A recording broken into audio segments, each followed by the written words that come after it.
Bienvenue dans cette nouvelle vidéo. Aujourd'hui, je vais vous partager mes 10 conseils pour adopter une alimentation équilibrée pour perdre du poids de manière durable, mais surtout sans se prendre la tête. Ça me fait plaisir d'aborder ce sujet parce que c'est une des abonnées de la chaîne qui s'appelle Tania d'ailleurs, coucou Tania, qui m'a suggéré ce sujet de vidéo parce qu'elle avait des questions à propos de ce sujet. Donc je me fais vraiment un plaisir de répondre en vidéo à ce sujet parce que c'est un sujet, je pense, qui touche beaucoup de personnes. Donc n'hésitez pas d'ailleurs à me dire en commentaire des thèmes que vous voudriez que j'aborde dans une prochaine vidéo YouTube. Vous pouvez me suggérer des thématiques en commentaire et je vous réponds tout le temps. N'hésitez pas d'ailleurs aussi à liker la vidéo et à vous abonner à la chaîne, ça m'aide énormément à la faire grandir. Et j'en profite aussi pour vous rappeler qu'en ce moment, j'offre un appel bilan pour toutes les femmes qui veulent perdre du gras, se remettre en forme, se tonifier, regagner confiance en elles, arriver à se mettre au sport, arriver à gérer son alimentation. Donc ça se passe sur mon compte Instagram FinouTV. Vous pouvez m'envoyer un message privé et je serai ravie de vous répondre. Donc je vous mets mon compte juste ici. Je vous partage d'ailleurs souvent des stories sur ma vie au Mexique. Je vous partage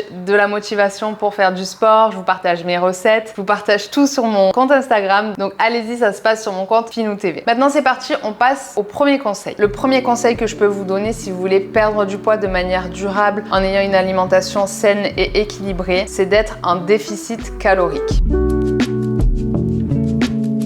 Donc ça, c'est la règle de base pour perdre du poids. Il faut être en déficit calorique, c'est-à-dire brûler plus de calories que ce que vous en ingurgitez. Par contre, moi, je suis pas du tout pour le fait de compter ses calories à chaque repas, tout le temps, dans son quotidien, tous les jours, sur plusieurs mois. Je pense que ça peut avoir en fait un effet inverse, un effet négatif sur votre perte de poids parce que vous allez en faire une obsession. Je vous dis ça parce que j'ai déjà essayé de le faire. J'avais pris une application où je rentrais tous les jours, enfin à chaque repas, donc 3 ou 4 fois par jour, tout ce que je mangeais, le grammage, etc.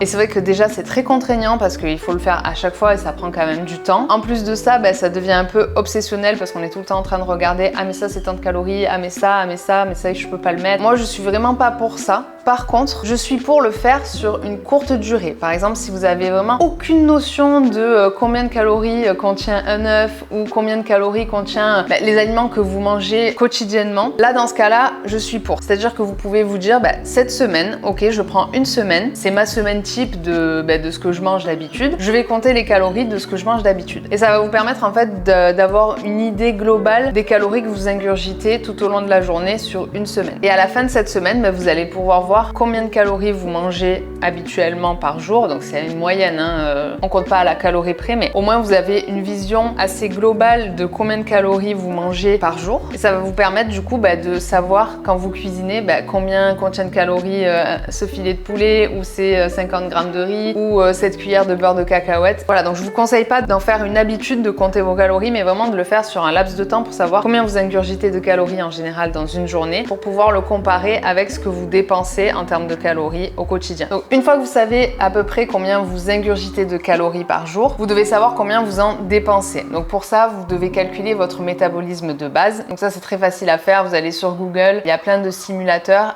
qui vont calculer combien vous dépensez de calories au repos en fonction de votre âge, de votre taille, de votre poids, de votre activité sportive, si vous êtes plus sédentaire ou si vous bougez régulièrement. Et une fois que vous savez combien vous dépensez de calories par jour et combien vous en ingurgitez, ça devient plus facile de créer un déficit calorique. Soit vous mangez moins de calories, soit vous dépensez plus. Attention par contre à ne pas créer un trop gros déficit calorique trop rapide. Vous pouvez pas passer de manger 2000 calories par jour à d'un coup à en manger 1200. Votre corps il va pas comprendre ce qui se passe, il va se mettre en mode famine, il va stocker et c'est là que vous allez faire les effets de yo-yo. Il faut vraiment y aller progressivement, petit à petit. Le deuxième conseil que je voulais vous partager, c'est de bien faire la différence entre sain et calorique.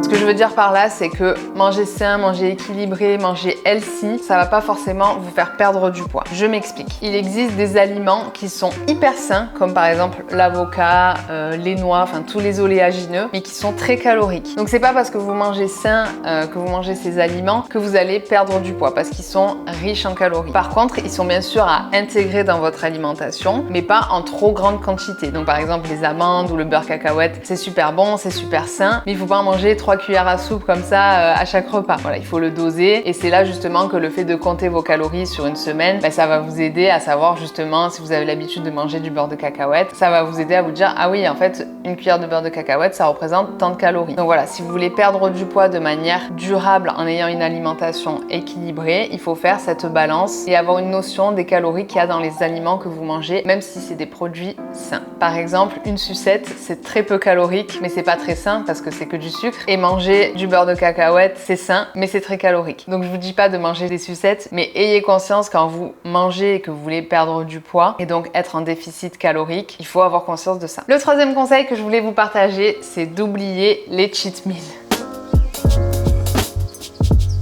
Le cheat meal, c'est vraiment un concept que je ne comprends pas. Je vois pas l'intérêt de se priver, de se restreindre toute la semaine pour s'accorder un repas plaisir un peu gras qui nous donne envie et qui nous a donné envie peut-être toute la semaine. C'est vraiment pas sain comme état d'esprit et ça peut vous créer énormément de frustration. Vous allez penser à ça toute la semaine en ne mangeant que des salades pour pouvoir manger un burger ou une pizza le week-end. C'est vraiment le truc à éviter parce que vous allez faire du coup de l'alimentation une obsession et c'est pas du tout le but quand on veut perdre du poids de manière durable. Et puis j'aime pas trop le fait de se dire toute la semaine je mange sain et je me fais plaisir le week-end avec un cheat meal. Non, votre alimentation elle doit vous faire plaisir tous les jours. On mange en général 3 fois par jour. Vous imaginez, c'est quand même assez récurrent 3 fois par jour. Manger des choses qui vous font pas plaisir, mais pour moi c'est même pas pensable en fait. J'aime tellement manger que je vois pas l'intérêt de manger des choses qui me font pas plaisir. Et du coup pour éviter un peu ce clivage, manger que des salades ou des trucs un peu fades toute la semaine et se faire plaisir avec un gros repas le week-end,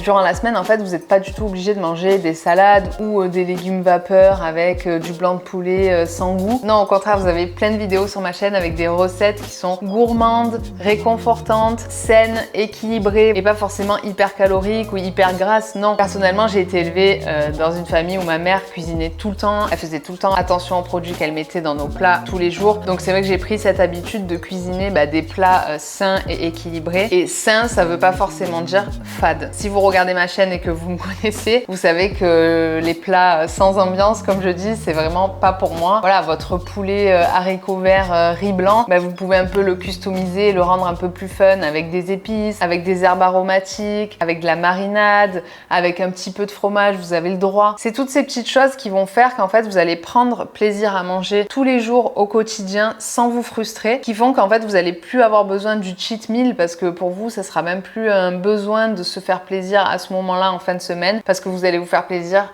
au quotidien. Le quatrième conseil que je voulais vous partager, c'est d'arrêter de vous sous-alimenter.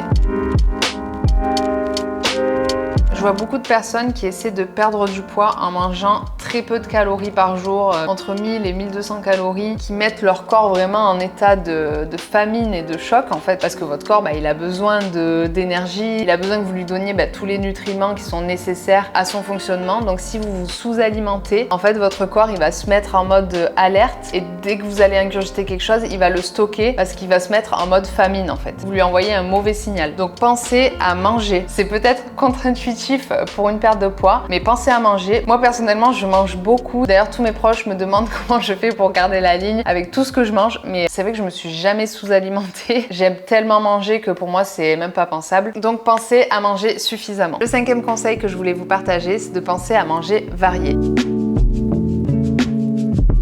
Pensez à ajouter des protéines à chacun de vos repas, même au petit déjeuner. Augmentez votre volume de légumes. Arrêtez de vouloir supprimer les féculents à tout prix. Vous en avez besoin, bien sûr, c'est un équilibre à trouver, c'est une balance à trouver, mais ne les supprimez pas totalement. Vous pouvez en réduire la quantité parce que c'est vrai qu'on est dans une société où on a tendance à manger trop de féculents, mais vous n'êtes pas du tout obligé de les supprimer. Vous pouvez simplement en manger en quantité raisonnable. Pensez aussi à boire assez, donc environ 1,5 litre d'eau par jour. Et d'ailleurs, personnellement, j'ai cette gourde, donc c'est vraiment top. Chaque heure de la journée, vous avez des petits messages de motivation pour vous encourager à boire. C'est une bouteille de 2 litres, parce que moi j'habite au Mexique, donc il faut vraiment que je boive parce qu'il fait très chaud. Et pensez à avoir une gourde à côté de vous pour boire tout au long de la journée, ça va vous aider dans votre perte de poids. Privilégiez aussi les aliments de qualité, donc les produits de saison, les produits bruts. Évitez s'il vous plaît tout ce qui est transformé, tout ce qui est produits industriels, biscuits, chips, tout ce qui est vraiment riche en sucre et en mauvais gras. Je vous dis pas du tout de tout supprimer. Si vous avez envie de chips, moi perso, les frites et les chips, c'est mes trucs préférés. Mais j'en mange en quantité raisonnable et de temps en temps, c'est pas récurrent tous les jours. Voilà, si je peux ajouter un petit rappel, c'est qu'il n'y a pas d'aliments qui font grossir. Ce qui fait grossir, c'est d'être en surplus calorique. Il faut juste manger en quantité raisonnable de manière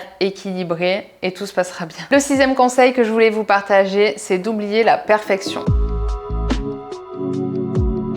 Quand je dis la perfection, c'est que quand on veut entamer une perte de poids, souvent on veut faire les choses hyper bien, hyper clean, tout supprimer d'un coup, se mettre au sport, y aller à fond, vouloir être parfait. Ça ne fonctionne pas sur le long terme. Parce que moi, je vous parle de perte de poids durable, donc ça veut dire sur le long terme. Et personne n'est parfait, ça n'existe pas, la perfection. Donc soyez indulgente avec vous-même. Allez-y vraiment progressivement, étape par étape. Le but, c'est de tenir sur le long terme. Donc on peut pas supprimer toutes les mauvaises habitudes qu'on a accumulées pendant des années comme ça en un jour. Il faut y aller progressivement. Ne changez pas tout d'un coup parce que ça va augmenter vos risques d'abandonner sur le long terme. Le 7e conseil que je voulais vous partager pour adopter une alimentation équilibrée pour perdre du poids de manière durable, c'est de préparer vos repas à l'avance.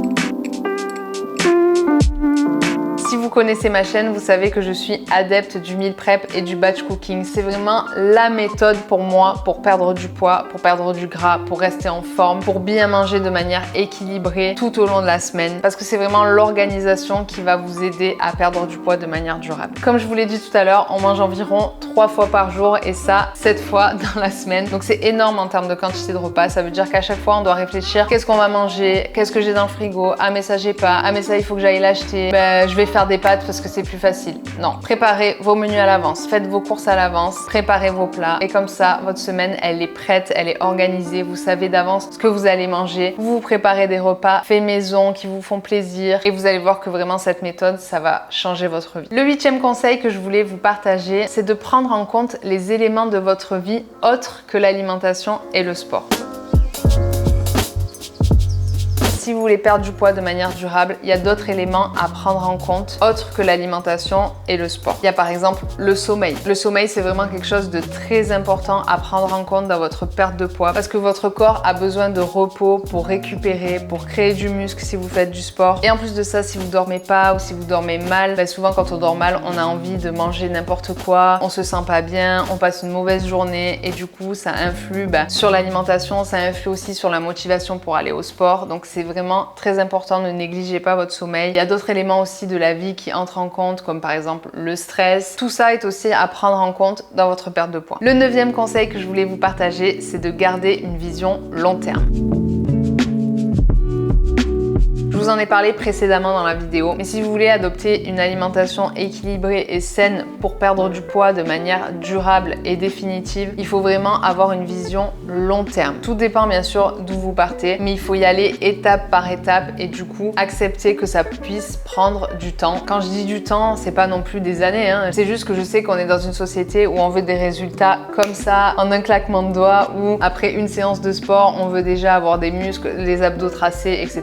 Non, vous savez très bien que ça prend du temps, c'est une discipline, c'est des habitudes à mettre en place, c'est des mauvaises habitudes aussi à supprimer et comme on peut pas faire tout ça d'un coup parce que c'est trop difficile de tout faire en même temps, il faut être indulgent avec soi-même, il faut aussi noter ses progressions, se féliciter à chaque victoire, c'est super important. Et le 10e et dernier conseil que je voulais vous partager, c'est d'écouter votre corps et de vous faire plaisir.